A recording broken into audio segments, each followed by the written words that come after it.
오늘 말라기 9번째 시간인데요. 깨끗하게 하시는 은혜라는 제목으로 말씀 증거하도록 하겠습니다. 이 말라기는 뭐 다른 주제가 아니에요. 내 신앙이 진짜인가? 그리고 내 신앙이 제대로 가고 있는가? 그 근본적인, 본질적인 이야기를 계속해서 우리 가운데 하고 있죠. 그러니까 굉장히 이게 찔릴 수밖에 없는 게 사람들에게도 감춰져 있고 이렇게 감출 수 있거든요. 근데 하나님께서 그것들을 말씀을 통해 우리의 삶 가운데 지금 계속 드러내기를 원하신다라는 거예요. 특별히 2021년을 맞이하기 전에 우리가 2020년을 잘 마무리하면 좋겠는데, 마무리한다라는 것은 그냥 매듭을 지며 끝나는 문제가 아니라 어떻게 마무리하느냐에 따라서 어떠한 출발이 이루어지느냐가 결정되어지겠죠. 왜냐하면 20년과 21년이 여러분 이게 분리되는 것이 아니잖아요. 20년과 21년이 연결되는 것이죠. 그래서 뭐 내년부터 잘하자, 내년부터 새롭게 하자, 그런 거 별로 중요하지 않습니다. 삶은 연결되는 것이기 때문에 깨닫게 하시는 그 순간부터 우리가 변화되어서 주님을 바라보며 나아가는 것이 굉장히 중요하다라는 것이죠. 그래서 저와 여러분이 2020년 하나님께서 특별히 저희 공동체 가운데 이 말라기의 말씀을 주고 계신데, 여러분 이 말씀 앞에 우리가 서게 되는 은혜가 임하게 되시기를 바랍니다. 그러니까 내 신앙이 진짜인가? 뭐 이렇게 마음이 들 때가 있잖아요. 내 신앙이 제대로 가고 있는가? 말라기는 우리 신앙의 깊은 부분을 보게 합니다. 그러니까 우리가 의지적으로 보지 않을 수도 있거든요. 하나님은 보게 하시는데 내가 딴청을 피우는 거죠. 안 보고 싶고 보려고 하지 않고 그보다 더 중요한 것이 있다라고 우리 마음 가운데 판단이 되어지니까 하나님이 보여주신 것을 봐야 되는데 그걸 안 보고 자꾸 다른 것에 마음을 빼앗긴다라는 거예요. 말씀과 기도 생활도요, 왜 어렵냐면 말씀과 기도 생활이 정말 중요하면 그것부터 합니다. 근데 이게 어중간하니까 말씀을 읽기 전에 뭐 집 정리를 한다거나 뭐 밥을 먹는다거나 기도를 하기 전에 뭐 갑자기 안 하던 뭐 책을 읽는다거나 뭐만 하고 난 다음에 뭘 하겠다 이렇게 자꾸 딜레이가 되는 것이죠. 그러다 보면 나중에 어떻게 되냐면 기도할 시간이 이게 없는 거예요. 그리고 말씀 볼 시간이 없으니까 이렇게 말씀을 보고 이렇게 기도할 바에는 내일 하는 게 낫겠다, 나중에 하는 게 좋겠다, 하나님이 이렇게 대충 하는 거 원하시지 않지 않으실까라는 마음이 찾아오는 거죠. 말라기는 우리의 신앙의 깊은 부분을 하나님이 보여주시는데 중요한 것은 저와 여러분이 보아야 된다는 것입니다. 하나님은 보여주시는데 자꾸 우리는 딴청 피우고 그 주제에 관심 없다고 하면 안 되고, 하나님이 보여주시는 것을 보고 주님이 들려주시는 것을 들을 때 하나님의 놀라운 변화가 임하게 되실 줄로 믿습니다. 그러니까 여러분 자꾸 피하고 싶은 마음이 있거든요. 그러니까 내가 나를 아니까 내 자신의 이게 마음에 이 요동함이 있으니까 말씀이 임할 때 자꾸 피하고 싶은데 정면 돌파할 수 있는 은혜가 임하게 되시기를 바랍니다. 말라기는 예수 그리스도를 정확하게 예언하고 있습니다. 세례 요한에 대해서도 이야기하지만 결국 세례 요한은 예수님의 오심을 기다리고 준비하는 사람이기 때문에 결국 세례 요한은 누구를 뭐 이야기할까요? 당연히 예수 그리스도를 이야기하겠죠. 예수가 오시면 무슨 일이 일어나는가 생각해 보세요. 성탄절이 얼마 남지 않았죠. 예수님이 오시면 무슨 일이 일어나는가가 단순히 먼 미래에 어느 순간에 예수님이 재림하시면 정말 천국이 임할까? 정말 내가 이렇게 휴가된다, 내가 들려서 올라가는 일이 벌어질까? 뭐 예수님이 정말 구름 타고 오실까? 여러 가지 질문들이 우리 가운데 있을 수 있겠죠. 뭐 그 좋은 질문들이라고 생각을 합니다. 그런데 우리가 예수님이 오시면 무엇을 하실까라는 질문 앞에 우리가 서게 될 때 뭐가 중요하냐면 오늘이에요. 오늘 예수님이 저와 여러분에게 오시면 무슨 일이 일어날까? 오늘 예수님이 우리 가정에 임하시면 무슨 일이 일어날까? 오늘 하나님께서 나의 문제 가운데 역사하시면, 임하시면, 함께 하시면 어떤 일들이 일어날까? 저는 그게 믿음이라고 생각하거든요. 뭐 상황 환경은 뭐 좋은 소식이 들려지는 게 별로 없는 것 같습니다. 특별히 이 공동체, 교회, 신앙, 믿음에 대한 부분은 점점 안 좋고 어렵고 듣기 싫고 피하고 싶고 도망치고 싶고 내가 무시하고 싶다라는 마음이 자꾸 듭니다. 근데 하나님 자꾸 보라는 것이죠. 그게 실체니까 보라는 거예요. 자꾸 여러분 우리가 크리스천이니까 문제가 드러나면 다 그렇지 않아, 다 나쁘지 않아, 좋은 교회도 있고 좋은 목회자도 여전히 있고 좋은 선교사님도 있고 좋은 성도들도 여전히 있어. 맞습니다. 근데 하나님께서 지금 전 세계적으로 뭐 하시는 거예요? 보여주시는 거예요. 어떠한 형편이고 어떠한 상태인지를 보여주신다라는 것이죠. 그때 나는 괜찮아, 그래도 우리 교회는 괜찮은 것 같아, 그래도 내 주변엔 좋은 사람들이 많이 있어, 우리 가정은 그래도 어느 정도 자리를 잡았어, 이게 중요한 게 아니라 하나님은 그것을 보길 원하시고 듣기를 원하신다라는 것이죠. 피할 문제가 아니라는 거예요. 400년 동안 여러분 침묵 시대라 그랬잖아요. 이 말라기에서부터 마태복음, 물론 제일 먼저 쓰여진 성경은 마가복음이지만 뭐 그게 중요한 게 아니고, 말라기 시대가 끝나고 400년 동안 주님은 꿈으로도 어떤 기적으로도 선지자로도 말씀하지 않으셨습니다. 저와 여러분의 삶 가운데 가장 두려워해야 될 것은 돈이 없을 때가 아니에요. 하나님의 말씀이 끊어지면 인생 끝납니다. 죄송합니다. 말씀이 없이 사시는 분들은 무슨 소리인지 잘 모릅니다. 자기의 의지대로 사는 것이죠. 자기의 어떤 노력으로 사는 것이죠. 그러니까 뭐예요? 쉴 날이 없어요. 요것만 되면 계속 그 싸움합니다. 요것만 되면, 요것만 되면, 요것만 마치면, 요것만 시작하면, 요것만 끝나면, 여러분 주제는 계속 바뀝니다. 사랑하는 장년들 아시죠? 60대 70대까지 살아오기까지 얼마나 그 싸움을 하셨습니까?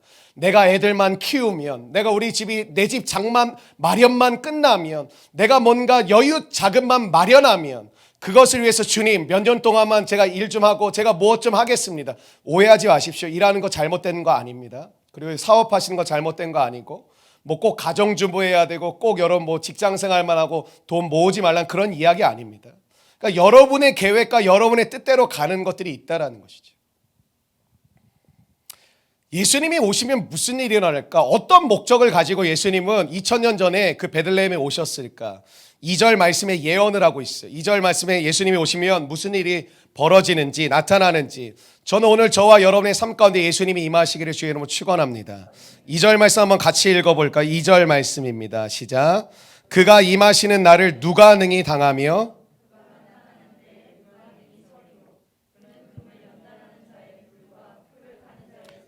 같을 것이라. 아멘. 예수 그리스도가 오셔서 하시는 일은 명확한 거예요. 한번 따라해 주시겠어요? 깨끗하게 하십니다. 그러니까 예수님이 왜 오시냐? 깨끗하게 하시려고 오신다라는 거예요. 저와 여러분이 기대하는 게 있죠. 예수님이 우리 가정에 오시면 우리 아픈 병이 든 부모님 고쳐주시고, 내 진로의 문을 열어주시고, 내 동생의 앞길을 열어주시고, 우리 오빠의 사업의 문을 열어주시고, 우리 아버지에게 새 길을 열어주시고, 막 우리는 그런 걸 생각하죠. 예수님이 오시는 목적이 무엇이냐? 깨끗하게 하시려고 오신다라는, 깨끗하게 하시려고. 깨끗하게 하시는 방법이 무엇이냐면 저와 여러분이 별로 좋아하진 않는 것입니다. 시련을 통해서 깨끗하게 하신다라는 것이죠. 하나님의 백성들에게 환난과 시험을 주어서 정결하게 하십니다. 여러분, 어려움을 겪는 가운데 어렵지만 어려움의 시간은 목적이 있어요. 우리를 정결하게 만드는 시간입니다.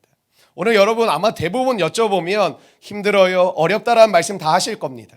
어렵고 힘들다라는 감정의 상태로 느끼는 것이 하나님의 뜻이 아니라, 어려운 그 시간들을, 그 시련을 통해서 하나님 원하시는 것은 저와 여러분의 안에 있는 불순물들을 제거하길 원하신다라는 것이죠.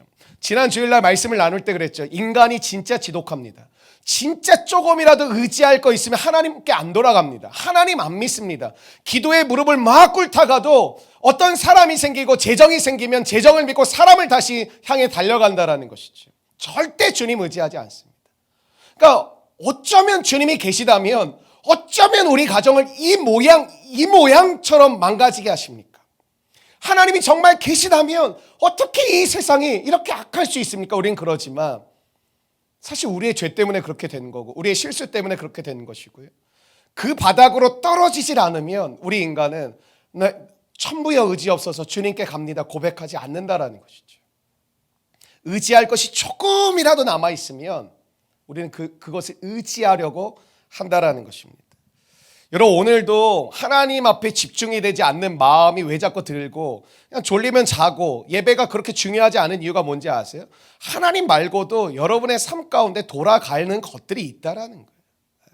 하나님 오늘 특별한 은혜 주시지 않아도, 하나님을 뭐 특별히 내가 오늘 만나고 경험하지 않아도 그냥 내 삶이 돌아가고 우리 가정이 돌아가고 먹고 살만하고, 그냥 뭐 내가 뭐 때문에 좀 어려운 건 있지만 내가 오늘 먹을 게 없고 입을 게 없어서 그렇게 고통받고 있지는 않다라는 거예요. 그러니까 어떤 것이 한번 필요하냐면, 저 교회 개척을 하면서 제 안에 의지하는 것들이 별로 없다고 생각했거든요. 하나님만 의지하고 교회가 개척되었다고 생각했는데 제 안에 보니까 저희 아내를 의지하고 있었던 마음이 있더라고요. 제가 사례비가 없었고, 뭐 제가 2자릿수 사례비를 한 2년 정도 받았는데 뭐 이렇게 생활하는 것 자체가 사실 불가능했죠. 근데 저희 아내가 이제 피아노 교습소를 하니까 얼마 벌지도 못해요, 사실은.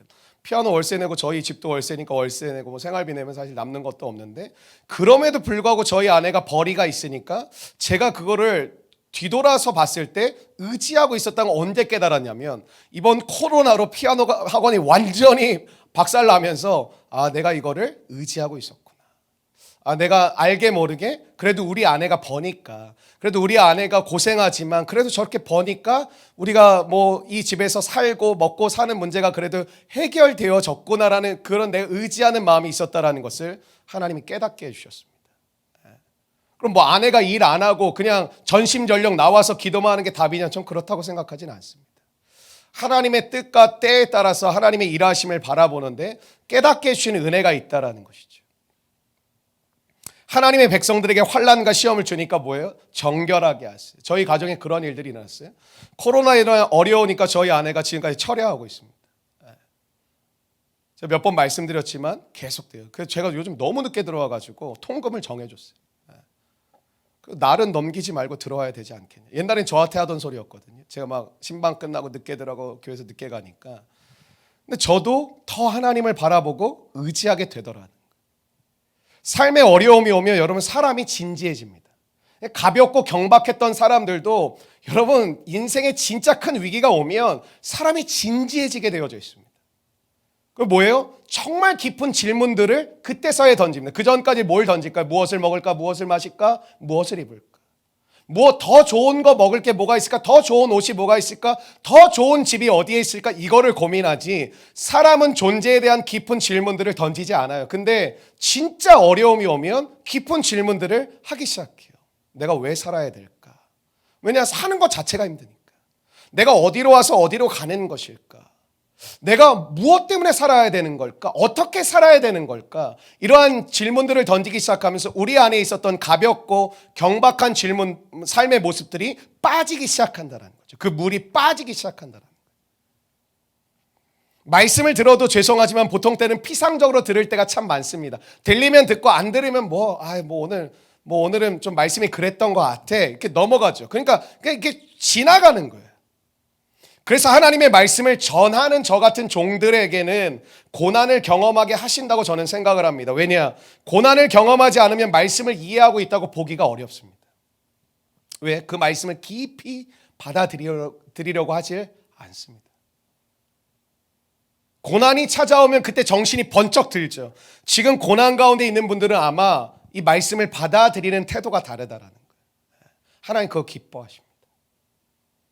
고난을 겪지 않으면 사람이 교만합니다. 교만하다는 게 뭘까요? 자기 마음대로 삽니다. 자기 마음대로 결정합니다. 그래서 하나님은 고난을 통과하게 하셔서 우리를 어떻게 하시는 거예요? 모든 불순물들을 빼가기 시작하는 거예요. 오늘 이 예배도 그러한 시간이 될 줄로 믿습니다. 여러분 뭐든지요 지속적으로 하는 게 굉장히 중요합니다.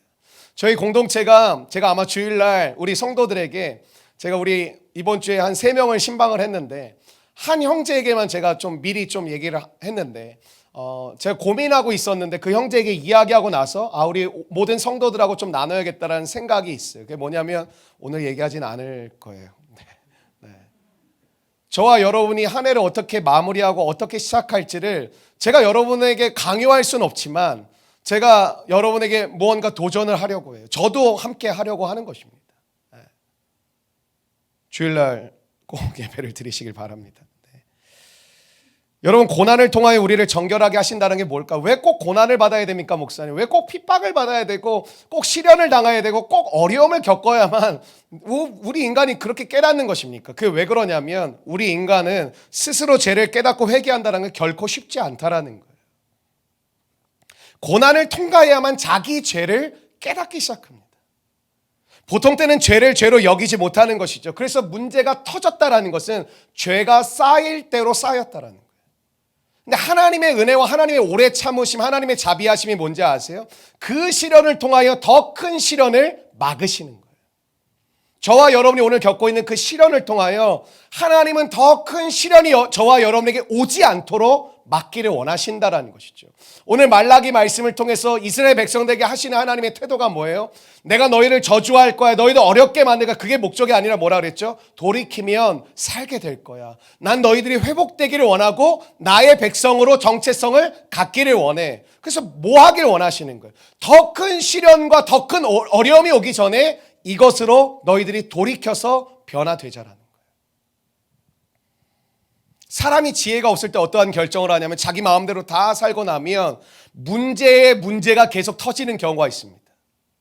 직장의 어려움이 오고 건강의 어려움이 오고 삶의 어려움이 오고 관계의 어려움, 계속 문제가 터질 때가 있어요. 근데 잘 생각해 보셔야 돼요. 지난 몇 개월, 지난 몇 년간 여러분의 삶에는 어떠한 기준으로 사셨는지, 어떠한 정체성으로 사셨는지, 어떠한 마음의 결정을 하셨는지, 무엇이 기준이었는지 그것을 보면 내 삶에 왜 문제가 끊이지 않는지를 깨달을 수 있다는 것입니다. 그러니까 문제가 이렇게 몰려서 올 때가 참 많거든요. 근데 이 문제가 끝나면 이제 끝날 줄 알았는데 또 다른 문제가 또 오고, 관계의 문제를 해결했더니 건강의 문제가 터져, 건강의 문제를 좀 해결했더니 삶에 또 다른 문제가 터지는 거예요.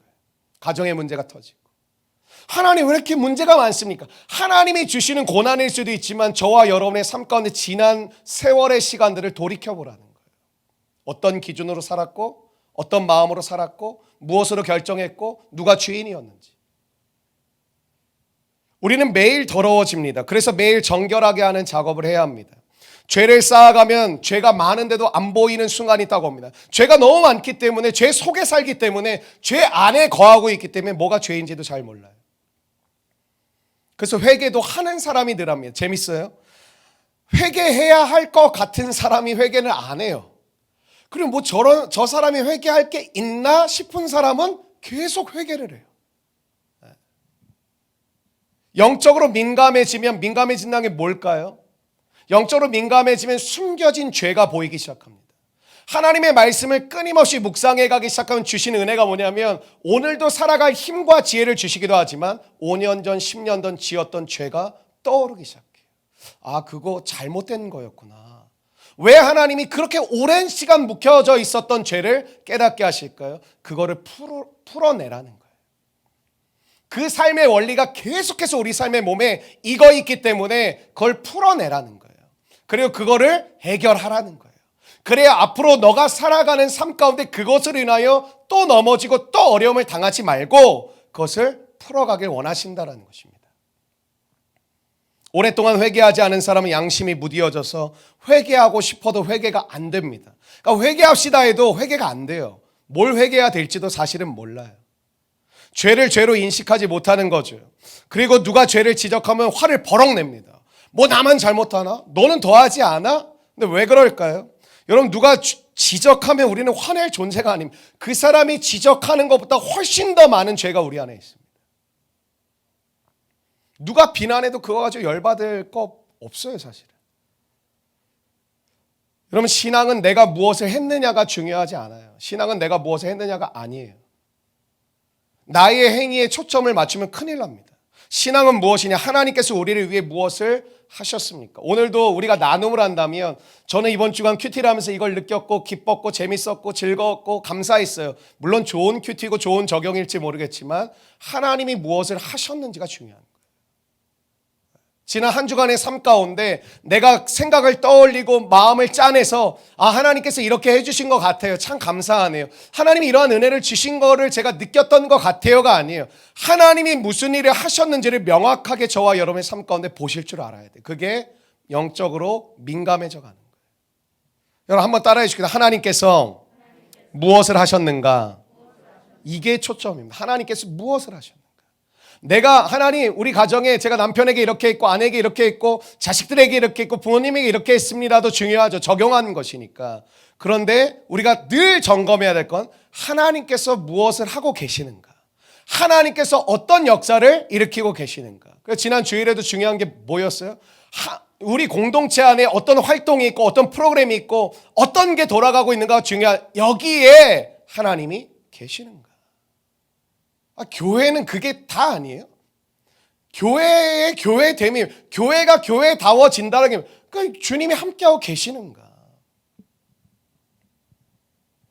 여러분, 방심하면 어떻게 되냐면 우리가 열심히 노력한 것을 주장해요. 제가 이것도 했고요, 저것도 섬겼고, 이것도 노력했고, 교회도 안 빠졌고, 제가 이것도 열심히 했습니다. 그러니까 자신이 무엇인가 된 줄로 여기고 자기 의를 쌓는다라는 것이죠. 근데 그게 어떻게 돼요? 십자가의 대적이 됩니다.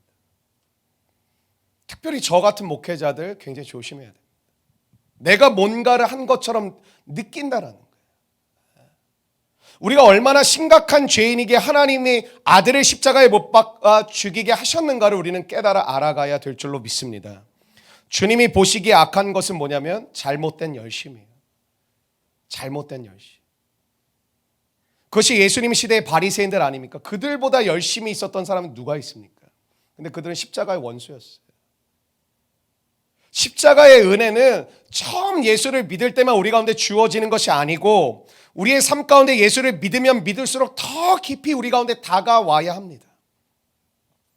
십자가를 놓치는 순간 우리는 율법주의자로 바뀐다라는 것, 빠진다라는 것이죠. 여러분, 가정의 믿음을 누가 체크하고 계십니까? 공동체의 믿음을 체크하고 계십니까? 여러분, 직장 안에서 여러분 빛과 소금인데 믿음을 체크하고 계십니까? 가정을 예로 들면 누군가는 가정의 믿음을 체크하고 점검해야 되지 않겠습니까? 여러분, 선행을 많이 한다고 우리가 죄를 안 짓습니까? 착한 사람이라고 죄를 안 짓습니까? 봉사 많이 한다고 죄를 안 짓습니까? 아니라는 거예요.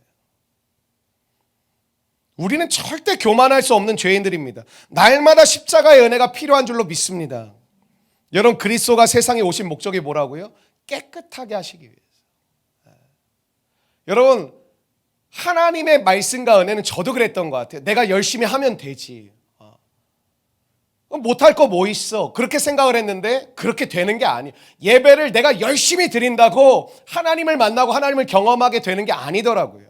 내가 말씀 하루에 20장 30장씩 본다고 하나님이 경험되어지고 느껴지는 게 아니라는 거예요. 내가 기도를 어거지로라도 30분 1시간 한다고 하나님의 임재를 경험하는 게 아니라는 거예요. 하나님이 계시지 않으면, 하나님이 붙들어 주시지 않으면 아무런 의미가 없다라는 것입니다. 사랑하는 여러분, 부탁드리고 싶어요. 예배를 나오시기 전에 오늘 예배 가운데 내가 은혜 받기 원합니다, 이런 기도하지 마시고, 하나님, 오늘 우리 공동체 예배 가운데 주님이 함께 하시기를 원합니다. 주님이 은혜 주시기를 원합니다. 그럼 모든 기도에 그게 예수 그리스도의 십자가와 보혈을 우리는 놓치면 안 된다라는 것이죠. 지금 내 신앙의 상태를 잘 점검할 수 있는 찬송가가 뭐냐? 나 같은 죄인 살리신, 나 같은 죄인 살리신 주 은혜 놀라와. 이 찬양의 고백을 드릴 때 여러분 마음에 여러분 울림이 있으십니까? 이게 막 가슴이 저미도록 여러분 마음 가운데 와 닿으십니까? 그랬던 적이 아마 다 있으실 거예요. 근데 지금도 그러냐는 거예요. 그냥 잠잠히 나 같은 죄인 살리신 주 은혜 놀라와 이 고백을 주님께 드리면 내 마음 가운데 울림이 있느냐라는 거예요. 여러분 마음에 이 고백들이 와 닿는다면 건강하신 거예요. 그러나 찬양을 부르는데도 내 마음에 울림이 없다면 병든 것이죠. 뭐 해야 돼요? 탄식해야 돼요. 하나님, 내가 이 찬양의 고백을 드림에도 불구하고 내 마음에 울림이 전혀 없습니다. 이 죄인이 병든 것 같습니다. 저를 용서해 주십시오. 저를 회복시켜 주십시오. 오늘날 사랑의 사람 하나님은 참 이야기를 많이 하죠. 그러나 거룩한 하나님을 우리는 이야기하지 않는 것 같아요. 하나님의 사랑을 받으려고 한다면 여러분 거룩을 통과하셔야 됩니다. 그게 무슨 뜻이냐? 십자가를 통과할 때 예수 그리스도의 사랑이 우리 가운데 부어지죠. 십자가를 통과한다는 건 무엇이에요? 거룩하신 주님을 만나는 거예요. 십자가 없이 어떻게 하나님의 사랑을 우리가 받을 수 있겠습니까? 하나님의 최고의 관심은 무엇이냐면 거룩이에요. 거룩. 우리가 거룩해지는 거예요. 하나님의 역사가 시작될 때 거룩하게 하시는 일을 먼저 하십니다. 이런 질문이 있으신 분들이 있죠. 목사님, 가정이 회복되길 원합니다. 목사님, 제가 세상의 빛과 소금으로 정말 주님의 부르심 따라 살고 싶습니다. 목사님, 하나님이 부르시는 곳에 제가 복음 들고 나아가길 원합니다. 제가 하나님 앞에 신실하고 복된 주님의 자녀로 사역하고 싶습니다. 하나님 앞에 내 자녀들을 하나님의 사람들로 길러내고 싶습니다. 우리 가정이 믿음의 가정으로 변화되길 원합니다. 다 좋은 고백입니다. 근데 뭐부터 하셔야 될지 모르겠죠. 근데 뭐부터 하셔야 되냐? 내가 거룩해져야 되는 거예요. 여러분 신앙을 이야기할 때 요즘 방법론을 얘기하죠. 여러분 너무 인터넷에 빠지지 마십시오. 너무 핸드폰에 집착하지 마십시오. 여러분 너무 세상의 마음을 빼앗기지 마십시오. 그 이유의 본질적인 목적은 딱 하나예요. 거룩해지라는 거예요.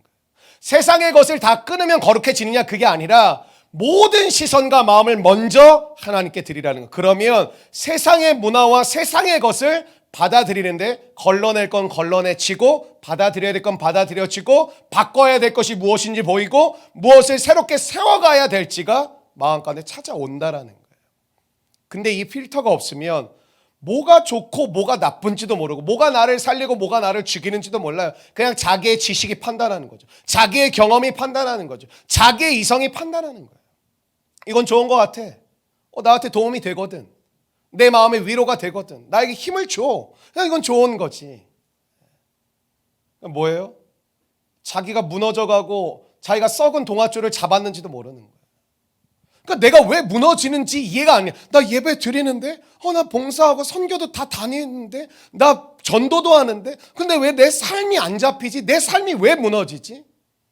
사랑하는 여러분, 하나님이 무엇을 하시길 원하실까요? 저와 여러분 삶 가운데 먼저 하길 원하시는 게 하나 있어요. 거룩해지길 원하십니다. 거룩해질 수 있게 되기를 주의 이름으로 축원합니다. 왜냐? 거룩해지면 보는 시야가 다르고요. 해석하는 게 다르고요. 무엇이 진리고 무엇이 비진리인지를 보고요. 무엇을 먼저 해야 되고 무엇을 나중에 해야 될지가 보이고요. 무엇이 잘못된 것이고 무엇을 받아들여야 되고 무엇을 내가 저항해야 될지가 보인다라는 것이죠. 그러지 않으면 뭐예요? 그냥 또 내 경험으로 하는 거예요. 내가 알고 있는 뜻대로 하는, 그리고 내 스타일대로 하는 거예요. 하나님의 일을 할 때 죄의 문제를 깨끗하게 정리하지 않으면 하나님은 일하실 수 없습니다. 여러분 착한 것과 믿음의 사람은 전혀 다르다고 그랬어요. 근데 대부분 속는 게 뭐냐면 우리 아빠는 착해요. 우리 엄마는 착해요. 우리 자녀들은 착해요. 착한 것을 믿음이 좋다고 여길 때가 많아요. 여러분 착한 것과 믿음이 좋은 건 전혀 다릅니다. 믿음이 좋다는 것은 죄 사함을 받은 상태예요. 죄 사함을 받은 상태. 하나님이 원하시는 거룩은 착함이 아니라 죄 사함을 받은 상태를 우리 가운데 요구하신다는 거예요. 왜? 십자가에 당신의 아들을 그래서 달려 죽게 하신 것이니까. 정결한 작업이 없이는 어떠한 일도 일어나지 않습니다. 오늘 답답한 젊은이들 계십니까? 청년들 계세요? 왜 여러분의 삶 가운데 뭐가 안 벌어지고 뭐가 빨리 나도 해보고 싶고 주님께 드리고 싶은데 왜 안 일어날까? 하나님은 여러분의 마음을 들여다보라는 거예요. 너의 삶의 토양이 내가 일할 수가 없는 토양이야. 음란과 폭력과 시기와 질투와 미움과 원망과 불평으로 가득한 그 마음에는 나는 일할 수 없어. 하나님 사랑의 하나님이시잖아. 맞아. 근데 그 사랑을 받을 수 있는 통로는 십자가인데 십자가는 거룩이야. 정결하게 하는 작업이 없이는 뭐가 없어요? 은혜가 없습니다. 은혜 받고 계신 분들 여러분 너무나도 감사한 거예요. 여러분의 마음을 정결하게 하시는 거예요. 꼭 눈물을 흘려야 되나 그렇다고 생각하지는 않지만 은혜의 하나의 징표는 눈물도 있어요. 눈물이 회복되시길 주의 이름으로 축복합니다. 마음이 강팍해지면요 눈물 자체가 나오질 않습니다. 난 태어나서 울어본 적이 별로 없는 사람이야. 50대 이상의 남성들이 가장 많이 하는 말이죠. 본인이 죄인됨을 모르기 때문에. 그래서 새 일을 행하시길 원하시죠. 우리 연말 되면은 우리 이 제일 좋아하시는 말씀이 이사야 43장 18절 19절 아닙니까? 너희는 이전 일을 기억하지 말며 옛날 일을 생각하지 말라. 보라 내가 새 일 행하리니 이제 나타낼 것이라. 너희가 그것을 알지 못하겠느냐? 반드시 내가 광야의 길을 사막의 강을 내리니. 근데 제일 좋아하는 부분이 어디시냐면 내가 광야의 길을 사막의 강을 내리니. 여러분 그건 그냥 결과라고 보시면 돼요. 회개가 없이는 새로운 일은 일어나지 않습니다. 18절이 뭐였어요? 너희는 이전 일을 기억하지 말며 옛날 일을 생각하지 말라가 기억하지 마, 생각하지 마가 아니라 회개함으로 너가 그것을 잘라내라는 거예요. 너 이 옛날 일 생각할 거 없어. 이제 내가 다 잊었거든. 나 이제 너의 과거를 묻지 않아. 나 그런 하나님이 아니거든이 아니라 하나님이 회개케 하시고 돌이키게 하셔서 예전에 여러분의 삶 가운데 붙어서 여러분의 삶을 어렵게 만들고 죄 가운데 빠지고 타락하게 만들고 쾌락주의로 빠졌던 여러분의 인생을 하나님이 잘라내시고 새 일을 행하신다는 거예요. 여러분 중요한 단어가 19절에 출발하는데 거기에 꼭 동그라미를 쳐도 돼. 보라, 보라. 주님이 이렇게 말하지 않으세요? 하라. 그럼 내가 새 일을 행하겠다. 너가 이것을 좀 해라. 그럼 내가 새 일을 행하겠다가 아니에요. 주님 뭐라 그랬어요? 보라, 보라. 너는 보아라. 무엇을? 내가 새 일을 행하는 것을 너는 보아라. 어떤 일을? 광야의 길을, 사막의 강을 내는 것을 너는 보아라. 어떤 사람에게 보여주신다고요? 너희는 이전 일을 생각하지 말고 이전 일을 기억하지 말며 옛날 일을 생각하지 말라. 회개한 자들에게 하나님은 새 일을 보여주신다는 거죠. 여러분 새 일은 내가 하는 것이 아닙니다. 회개할 때 하나님이 행하시는 것인 줄로 믿습니다. 그래서 뭐라 그래요? 보라는 거예요. 보라. 하라가 아니라니까요. 보라. 너는 보아라. 내가 새 일을 행할 것인데 너는 보아라. 근데 단서가 뭐예요? 회개하고 돌이킨 영혼에게, 그 가정에게, 그 삶에, 그 공동체에, 그 나라와 민족에 하나님은 새 일을 행하시겠다라는 거예요. 사랑하는 여러분, 여러분의 삶 가운데 광야의 길을, 사막의 강을 내시는 하나님의 일을 보게 되시길 주의 이름으로 축복합니다. 여러분 부흥을 아무리 외친다고 부흥이 오지 않습니다.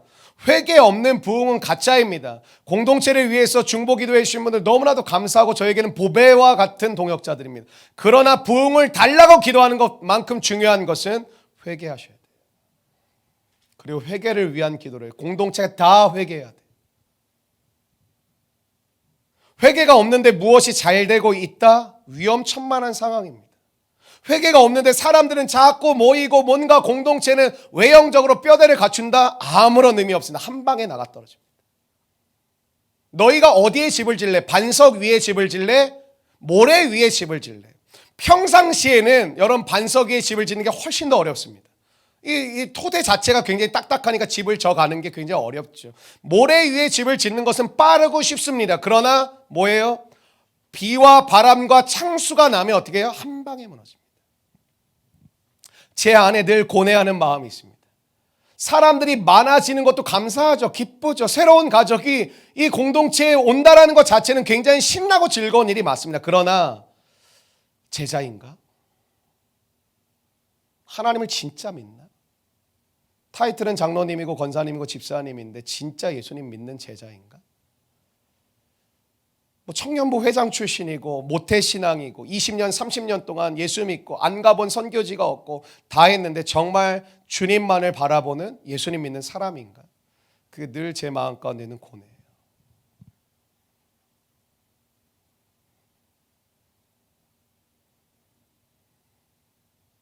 계속 생각이 됩니다. 15명 시작해서 우리 교회 요즘 한 87명인데 이 정도 했으면 성공한 거죠. 그런 식으로 따지면.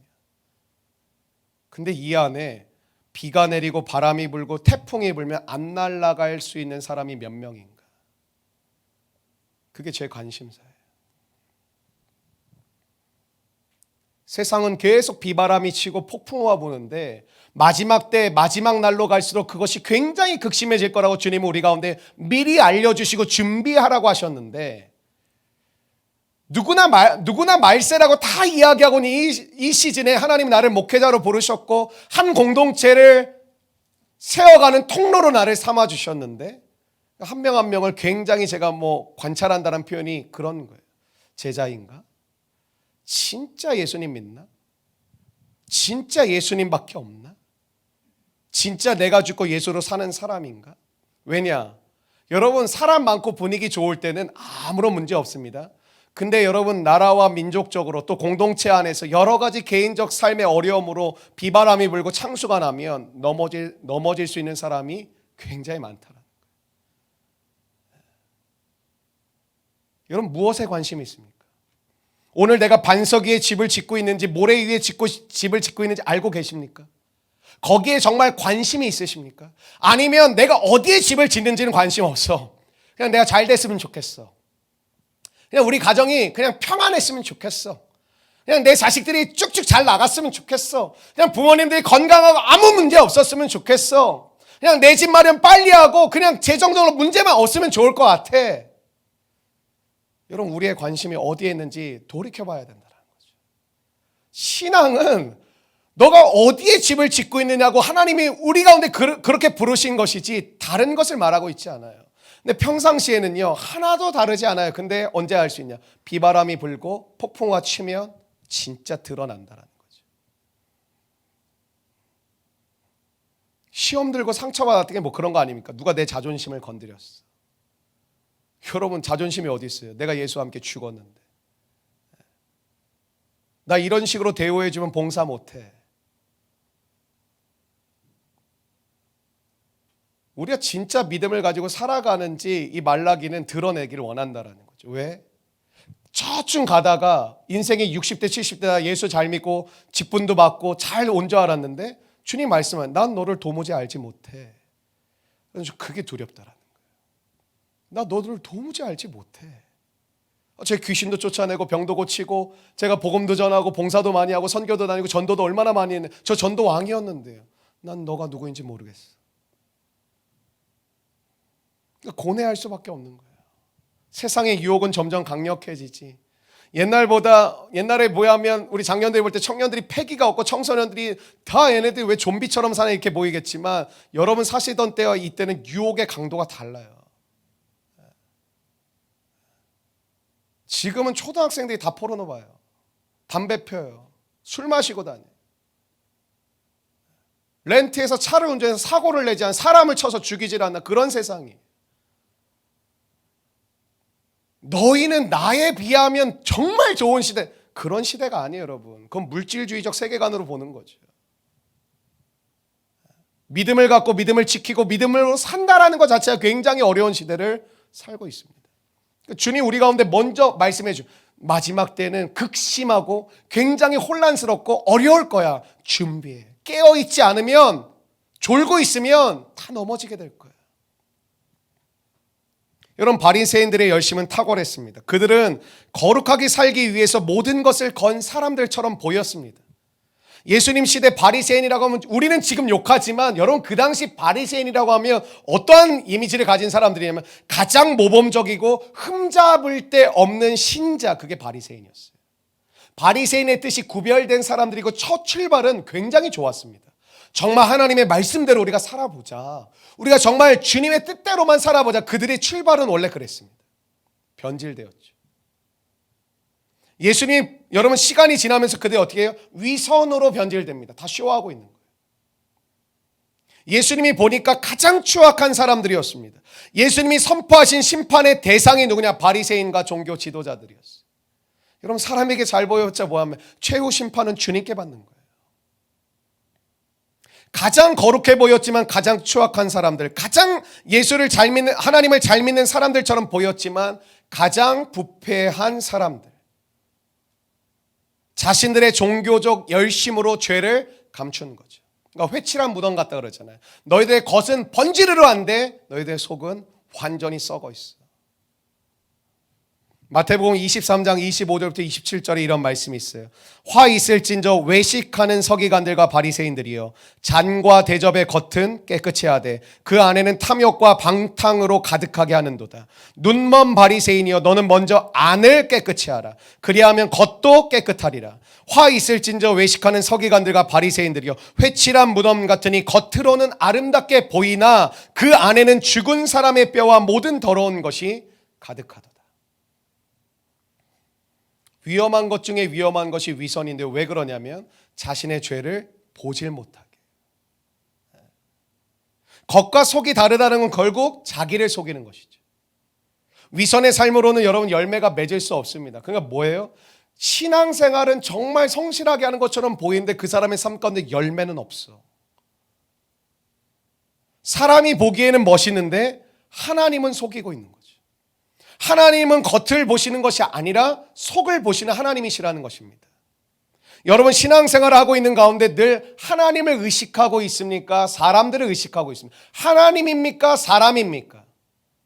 하나님의 은혜가 떨어지면 신앙은 형식주의가 됩니다. 기쁨과 감격은 떨어지기 시작하고 마음은 없고 몸만 예배의 자리에 와서 앉아있는 것이죠. 그러니까 예배의 자리 저 사람 잘 지킨다고 해서 안심할 수가 없는 거예요. 어떻게 와 앉아 있는지, 몸만 있는 건지 마음도 함께 와 있는 건지를 같이 보아야 되는 것이죠. 누가 가장 큰 은혜 속에 살고 있는지 여러분 아세요? 저는 그렇게 살고 싶고 이런 사람들 볼 때 너무 귀하고 부럽기도 할 때가 있어요. 십자가 앞에서 죄인됨을 깨닫고 날마다 회개의 눈물이 있는 사람. 마태복음 3장 12절에 보면 손에 키를 들고 자기의 타작마당을 정하게 하사 알곡은 모아 곳간에 들이고 쭉정이는 꺼지지 않는 불에 태우시리라. 여러분, 하나님이 마지막 우리를 심판하실 때 자기의 타작마당, 온 세상을 얘기하는 것이죠. 온 세상을 정하게 하사 분별하신다라는 것이죠. 알곡은 모아 곳간에 들이고 쭉정이는 버려 태워버린다. 근데 여러분, 알곡과 쭉정이를 나누는 시간은 동시에 이루어진다는 거예요. 알곡만 나누고 나중에 쭉정이만 놔두는 게 아니라 알곡을 모아 들이시는 순간 그 동시에 쭉정이는 모아서 태워버리신다는 거죠. 진짜와 가짜의 구분입니다. 하나님은 반드시 진짜와 가짜를 구분하십니다. 하나님이 가장 먼저 심판하시는 대상이 누구인가? 유대인이에요. 마태복음 3장 9절에 보면 속으로 아브라함이 우리 조상이라고 생각하지 말라. 내가 너희에게 이르노니 하나님이 능히 이 돌들로도 아브라함의 자손이 되게 하시리라. 여러분과 제가 부르심을 받았잖아요. 그것은 특권이고 축복이기도 하지만 책임도 있다라는 거예요. 어떤 책임이 있냐? 사람을 살리고 사람을 세울 책임이 있어요. 복음의 통로, 사랑의 통로, 용서의 통로가 될 책임도 있어요. 먼저 알게 된 자로서 나중된 자들을 안내해주고 섬겨주고 헌신해줘야 되는 우리에게 책임이 있어요. 근데 이 시대 특별히 한국교회는 어떻죠? 은혜 받는 것만 좋아하죠. 아무것도 하고 싶지 않아. 은혜 받고 싶어. 여러분, 은혜를 받은 사람에게는 반드시 나타나는 증상이 있는데 무언가를 하고 싶습니다. 그런데 그 무언가가 뭐냐면 성경에 나와 있는 내용들입니다. 사랑하고 싶고 기쁨을 나누고 싶고 도움을 주고 싶고 함께하고 싶고 내가 다리 역할을 해주고 싶고 내가 위로하고 싶고 섬기고 싶은 그러한 마음들을 주신다라는 것이죠. 오늘 본문에서 7가지 죄를 지적하고 있는데요. 5절 말씀 한번 같이 읽어보실까요? 말씀 이제 좀 정리해 가면 좋겠는데요. 5절 말씀을 읽겠습니다. 5절 말씀입니다. 시작. 내가 심판하러 너희에게 임할 것이라. 점치는 자에게와 가늠하는 자에게와 거짓 맹세를 하는 자에게와 품꾼의 삭세 대하여 억울하게 하며 과부와 고아를 압제하며 나그네를 억울하게 하며 나를 경외하지 아니하는 자들에게 속히 증언하리라. 만군의 여호와가 말하였는. 첫 번째 나오는 게 점치는 것인데요. 신명기 18장 10절부터 12절에 보면 그의 아들이나 딸을 불 가운데로 지나게 하는 자나 점쟁이나 길 흉을 말하는 자나 요수하는 자나 무당이나 진언자나 신접자나 박수나 초혼자를 너희 가운데에 용납하지 말라. 이런 일을 행하는 모든 자를 여호와께서 가증히 여기시나니 이런 가증한 일로 말미암아 내 하나님 여호와께서 그들을 내 앞에서 쫓아내시느니라. 점친다라는 것은 하나님을 믿지 못하는 불신앙의 태도입니다. 재미삼아라도 하지 마십시오. 왜 미래에 대해서 우리가 두려워할까요? 점친다라는 건 미래에 대한 이야기를 알고 싶은 거잖아요. 그런 거잖아요. 점 보면 내년에 제가 결혼합니까? 사업이 대박 납니까? 뭐가 잘 됩니까? 가정은 어떻습니까? 여러 가지를 묻게 되죠. 미래에 대한 거죠. 근데 왜 우리는 미래에 대해서 궁금하고 미래에 대해서 두려워할까요? 하나님을 신뢰하지 못하기 때문에. 하나님은 우리에게 미래를 알지 못하게 하셨습니다. 하나님 우리에게 미래를 알지 못하도록 하신 게 누구의 뜻이냐? 하나님의 뜻이에요. 미래를 알지 못하게 하셨습니다. 우리의 미래는 그럼 어떻게 하는 것이냐? 하나님께 맡기는 겁니다. 우리가 앞으로 어떻게 살아가는 것이냐? 하나님께 맡기며 살아가는 것입니다. 우리의 미래는 하나님의 손에 있는 줄로 믿습니다. 매일 하나님의 인도를 받는, 그래서 여러분 큐티 하셔야 돼요. 말씀을 묵상하셔야 돼요. 매일 하나님의 인도함을 받는 거예요. 주의 말씀은 내 발의 등이요 내 길의 빛이라고 말씀하셨잖아요. 내 발의 등이요, 내 머리의 등이 아니요, 내 공중의 등이 아니요, 내 발의 등이라는 건 뭐예요? 내가 오늘 살아갈 걸음을 주님이 말씀하시는 거예요. 그러니까 매일 주님을 의지하라는 거예요. 그러니까 우리는 원하죠. 하나님 돈 많이 주셔도 저는 교만하지 않아요. 하나님 성공해도 저는 절대 겸손하지, 저는 다른 사람과 다릅니다. 아니요, 다 우리는 똑같습니다. 그러니까 하나님 뭐예요? 열어주시는 게 감질날 때가 있어. 그냥 다 주시지 요만큼만 왜 쓸 것만 딱딱 채워주십니까? 매일 의지하라. 그 훈련이 된 사람에게 하나님이 많이 부어주십니다. 왜? 그걸 관리할 수 있는 힘이 생기니까. 그건 주일날 설교 때 얘기할 거예요. 하나님이 물질에 대해서 뭐라고 말씀하시는지.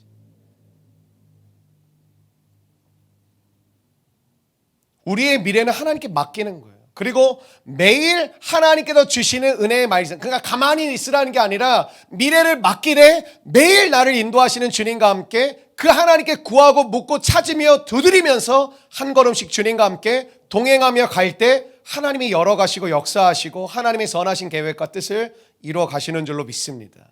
벌써 내년에 대한 걱정하고 계신 분들 계시죠? 나 내년에 결혼할 건데, 나 내년에 취업해야 되는데, 나 내년에 새로운 도전을 해야 되는데, 나 내년에 믿음으로 이렇게 도약하고 싶은데 벌써부터 걱정되시는 분들 있죠. 그 걱정은 하나님 주시는 마음이 아닙니다.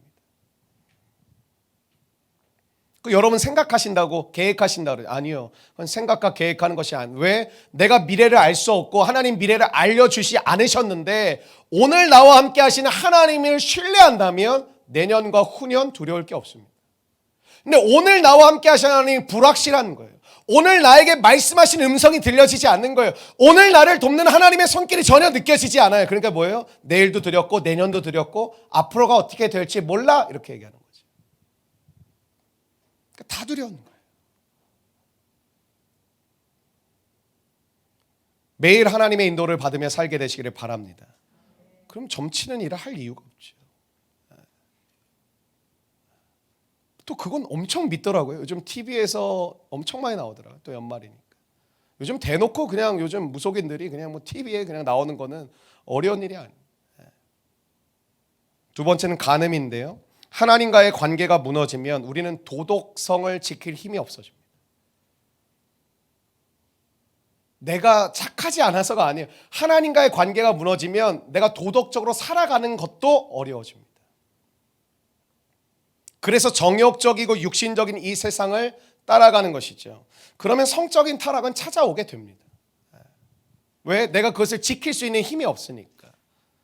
많은 젊은이들이 얘기하죠. 뭐 꼭 지켜야 되냐, 꼭 이렇게 해야 되냐, 꼭 뭐 이런 게 정답이냐, 너무 보수적인 거 아니냐. 근데 따지고 보면 그걸 지킬 수 있는 힘이 없어요. 왜? 그 정욕을 누를 수 있는 힘 자체가 없는 거예요. 그 욕망을 누를 수 있는, 제어할 수 있는 내 안에 능력 자체가 없는 거예요, 사실은. 정확하게 이야기하면.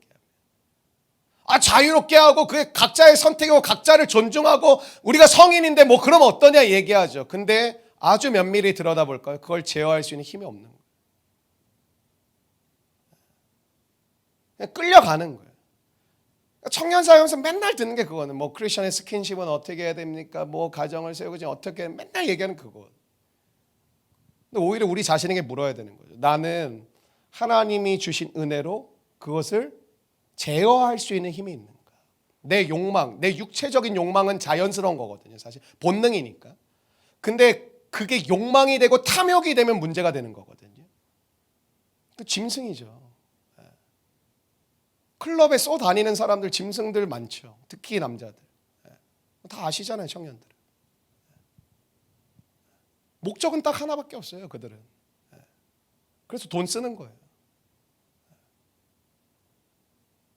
즐거움을 위해서, 하룻밤이지만 쾌락을 위해서, 스트레스를 풀려고. 근데 뭐예요? 그 육체의 정욕을 이길 수 있는 힘이 없는 거예요.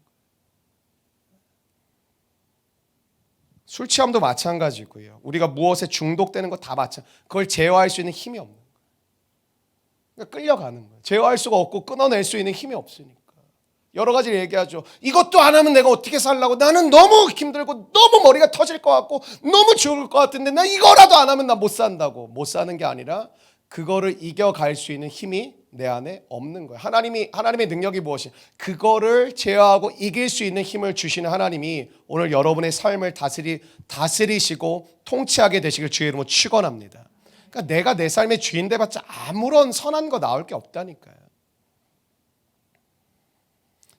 그러니까 우리 신앙의 현주소를 확인해야 되는데 크리스천의 도덕성이 세상 사람들보다 높다고 말할 수 있는가? 통계를 보면 거기서 거기입니다.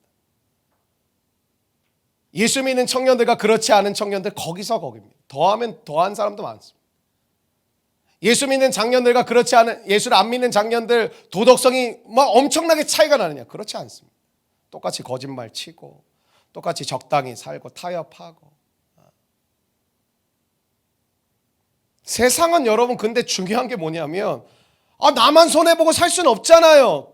이게 맞는 것 같죠. 세상은 원래 타락해 있었습니다. 여러분 이걸 기억하셔야 돼요. 세상은 원래 타락해 있었습니다. 크리스천의 도덕성이 세상 사람들보다 높다고 말할 수 있는가? 아니, 거기서 거기라니까요. 타락한 세상임에도 불구하고 하나님이 그대로 두시는 이유가 뭘까요? 하나님이 모든 게 다 망가진 것처럼 보이는 이 세상을 왜 그대로 두시는 것처럼 우리는 그렇게 느껴지게 되고 보여질까요? 하나님의 백성들 때문에. 거룩함이 있는 이 시대에 새로운 물꼬를 틀 수 있는 복음의 능력으로 변화시킬 수 있는 하나님의 백성들이 있기 때문에 세상은 계속 무너지는 것 같지만 주님은 그대로 일단은 두시는 거예요. 왜? 하나님을 믿는 구별된 주님의 자녀가 있기 때문에. 그런데 하나님의 백성들마저도 거룩을 잃어버리면 하나님이 심판을 참으실 이유가 없습니다. 그런 말씀들 많이 하셨더라고요. 목사님 이렇게 다 썩었는데 나 혼자 잘 산다고 뭐가 변화되겠습니까? 나만 손해보고 나만 맨날 억울하고 그렇게 살 바에는 적당히 하는 게 맞지 않아요. 그게 맞는 것 같죠. 근데 영적인 원리는 뭐예요? 여러분 때문에 하나님이 그 세상을 지켜보고 계신 거예요. 왜? 너 때문에 변화될 수 있으니까. 너 때문에 너희 가정이 새로워질 수 있고 너 때문에 그 세상에 타락한 그 한 꼭지가 너로 인하여 새롭게 될 수 있음을 나는 기대하고 믿기 때문에 그대로 두신다라는 거예요. 베드로후서 3장 9절에 이런 말씀이 있죠. 오직 주께서는 너희를 대하여 오래 참으사. 왜 참으시냐? 아무도 멸망하지 아니하고 다 회개하기에 이르기를 원하시느니라. 멸망하지 않도록 회개로 인도할 수 있도록 그리스도께로 돌이킬 수 있도록 십자가 앞에 나아갈 수 있도록 하는 역할이 누구예요? 저와 여러분이에요. 저와 여러분. 조금 착하게 해주고 조금 섬겨주고 조금 손해보주고 그게 우리의 역할이 아니라 회개로 인도하고 십자가로 돌이키고 하나님께로 나아가게 만드는 통로가 우리예요. 근데 우리 안에 뭐가 있어야 그걸 할 수 있다요? 거룩함이 있어야 돼요. 거룩함이란 건 뭐예요? 하나님의 성품인데 하나님의 성품이 내게 임하면 그것으로 만족해요. 그래서 하는 거예요. 우리 공동체 막 선교 갈 때 보면 청년들 연차 다 쓰고 그게 꼭 대단하다고 말하는 게 아니에요. 그 헌신을 주님께 드린다라는 것 자체가 뭐가 있을까? 다른 기쁨을 맛봤기 때문에 하는 거예요. 근데 그게 다른 것보다 더 기쁘다고 여겨지기 때문에 선교 현장으로 들어가는 거예요. 그 돈에 그 시간이면 동남아 같은 데 가면 제가 보면 퍼지게 놀다가 와요. 좋은 호텔에서 적어도 4성급 이상 호텔에서 그냥 그 비치 파라솔 밑에서 망고 주스 한 잔씩 마시면서 먹고 싶은 거 먹고 충분히 놀다 와요. 근데 왜 가느냐? 하나님 안에서 누리는 기쁨을 맛봤다라는 거죠. 근데 그게 더 재밌어. 더 즐거워. 너 이걸 더 하고 싶네. 가서 하는 게 뭐예요? 집 짓고 우리 가서 했던 게 학교 짓고 뭐 페인트하고 막노동하고 애들 가르치고 섬기고 가기 전에 몇 달 동안 준비하고 애쓰고 공연 준비하고 애쓰고 수고하고 가서 밤마다 집회하고 잠도 2시간, 3시간, 3시간, 4시간밖에 못 자고. 근데 그 거룩함을 통해 하나님 주시는 사랑을 느끼니까 또 가고 싶다. 또 하고 싶다. 이거 나 여기 안 가도 돼. 이거 하고 싶어.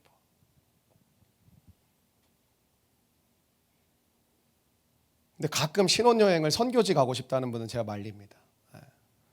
평생 여러분 좋지 않습니다. 네. 그러니까 저와 여러분이 가만히 있으면 어떻게 될까요? 가만히 있으면 안 돼요. 우리의 정체성이 무엇이에요? 베드로전서 2장 9절에 주님 우리의 정체성을 분명하게 말씀하셔. 그러나 너희는 택하신 족속이요 왕같은 제사장들이요 거룩한 나라요 그의 소유가 된 백성이니 이는 너희를 어두운 데서 불러내어 그의 기이한 빛에 들어가게 하신 이의 아름다운 덕을 선포하게 하려 하심이라. 우리의 존재의 가치가 언제 빛나냐? 언제 자존감이 솟고 언제 자신감이 생기냐? 나를 어두운 데서 기이한 빛에 들어오게 하신 이의 아름다운 덕을 선포할 때 그때 내 자존감이 회복되고 내 자신감이 솟는 거예요. 재밌죠? 저는 제가 직장만 구하면 자신감이 생기고 자존감이 높아질 것 같아요. 근데 주님 뭐라 하는 거예요? 너가 어두운 데서 나와 기이한 빛에 들어가고 그 된 상황을 전달할 때 너의 너됨이 회복된다는 거예요. 어려운 때 뭐 해야 돼요? 저와 여러분의 거룩함마저 무너지면 안 되고, 첫 번째. 두 번째는 거룩함을 지키되, 거룩함을 지킨다는 건 나 혼자 잘 사는 게 아니고 뭐예요? 이끌어가는 거예요. 돌이키게 하는 거예요. 복음을 전하는 거예요. 한번 따라해 주겠어요? 우리가 무너지면 안 된다. 진짜 안 됩니다. 주님이 참으시는 이유는 하나님의 백성들 때문입니다. 품꾼의 삭새 대하여 억울하게 하며 과부와 고아를 압제하며 나그네를 억울하게 하며 이렇게 여러 가지가 나열이 되는데 거의 비슷한 내용입니다. 나보다 약한 사람과 거래를 하면 자비를 베풀어야 한다라는 거예요. 집 주인이 혹시 뭐 저희 공동체는 뭐 제가 잘 모르겠는데 뭐 집을 몇 채 갖고 계신 분들이 있으면 전셋값 높이지 마시고, 예수 믿는 주인은 좀 달라야 된다라는 거죠. 사실 저희 지금 쓰고 있는 이 임대료도 지난 3월부터 매달 100만 원씩 인하해 주고 계세요. 장로님 권사님이신데 우리 교회 11조 내주세요. 좀 달라야 되는 거죠. 너무 감사해서 공동체에서 좀 선물을 좀 하려고 해요. 너무 감사해서 한 1,000만 원 정도를 이미 자비를 베풀어 주신 거죠. 연약한 자들에게 사랑을 베풀지 않는 삶에 대해서 주님 말씀하고 계신 거예요. 여러분, 하나님의 마음을 알고 싶으세요? 낮은 데로 가세요. 거기 하나님이 계세요. 약한 자들에게 가세요. 그곳에 주님이 계세요. 아까 선교 얘기했는데 선교지를 가면 왜 좋을까요? 그곳에 주님이 계세요. 헐벗고 굶주리고 어려운 이웃들에게 우리는 찾아갔을 뿐인데 그들에게 주님이 계세요. 우리 교회가 뭐 도심에서 선교한 적이 별로 없죠. 뭐 도심에서 선교한 게 잘못됐나 하면 도심에도 예수님이 필요하니까. 근데 거의 시골이나 뭐 산족이나 뭐 어려운 지역으로 참 많이 들어가죠. 근데 그 고생을 하고 또 가는 이유가 뭘까요? 그곳에 주님이 계시니까. 그 사람들이 불쌍해서 가는, 그건 선교의 잘못된 동기예요. 주님이 그곳에 계시니까. 이사야 10장 2절에 보면 가난한 자를 불공평하게 판결하여 가난한 내 백성의 권리를 박탈하며 과부에게 토색하고 고아의 것을 약탈하는 자는 화 있을진저. 세상이 악해졌다는 것을 어떻게 알 수 있냐면 연약한 자의 태도가 어떠냐를 보면 알 수 있어요. 옛날엔 진짜 이웃사촌이었거든요. 진짜 이웃사촌이었어요. 저는 초등학교 들어가기 전에 초등학교 뭐 다닐 때도 주공 아파트에 살았는데 한 5층짜리 옛날 아파트들 아시죠?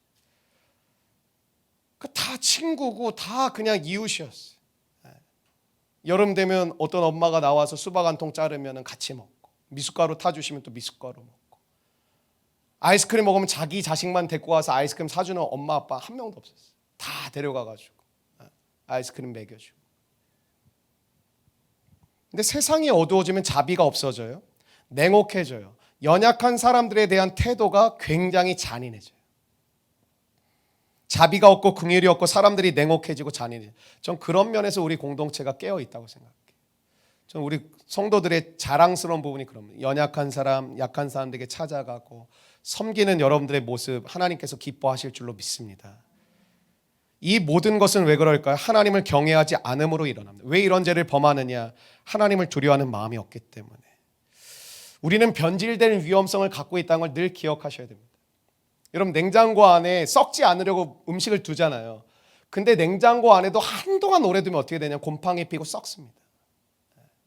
우리가 교회 안에 있다고 내가 예배를 빠지지 않고 드리고 있다고 우리가 변질되지 않는 것이 아니라 내가 그리스도 안에 늘 날마다 나아가지 않으면 우리도 어느 순간 방심하면 변질되고 썩을 수 있다는 거죠. 교회를 다니는데도 나름 신앙생활을 했는데도 나도 모르게 내가 변질되어 있는 거예요. 추악한 위선자로 변질되어 있고 문제는 그것을 모르고 살아간다라는 것이죠. 여러분, 깨끗해지는 작업은 끊임없이 일어나야 합니다. 편안한 삶을 살아가다 보면 신앙은 금방 해이해지고 하나님과의 관계는 무너지고 예배는 형식화되고 마음에도 없는 헌금 생활, 마음에도 없는 봉사를 하다가 시들시들해져 버립니다. 하나님 없는 종교적 습관만 남는 것이죠. 우리는 하나님 앞에 서는 날이 반드시 옵니다. 주님은 곧 오십니다. 위선적인 신앙과 형식적인 신앙으로는 아무 일도 일어나지 않습니다. 그럼 우리가 뭐 해야 되냐?